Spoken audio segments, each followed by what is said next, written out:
విస్తీర్ణమాణిక్య విలసత్ కిరీటంబు తల మీద ధగ ధగ ధగయనంగా గండస్థలములందు కుండలంబులు రెండు తగినట్టు వ్రేలాడి తళతళనగా చారు విద్యుల్లత సమపీత వస్త్రంబు బాగైన తొడలందు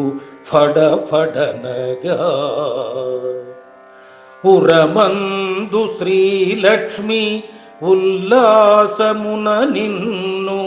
పలుకరించుచు నవ్వి కిలకిలనగా ఖగము మీదెక్కి శంఖ చక్రములు బట్టి సరసర నరమ్మున మృతి సమయమునకు చక్రధర ధరుమపురిధామ సార్వభౌమ నరహరి భక్తజనకల్ప నాగతల్ప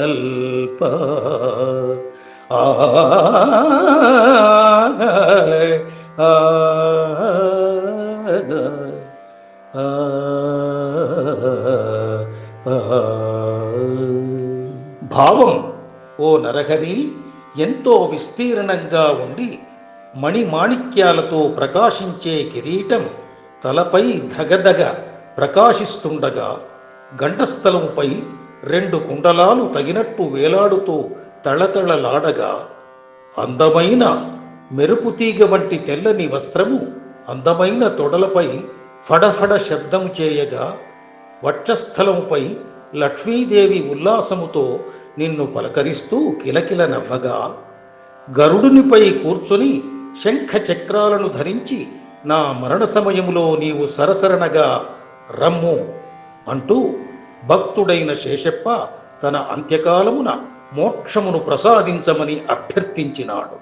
ఈ పద్యములో ధగధగ, తళతళ, ఫడఫడ, కిలకిల, సరసర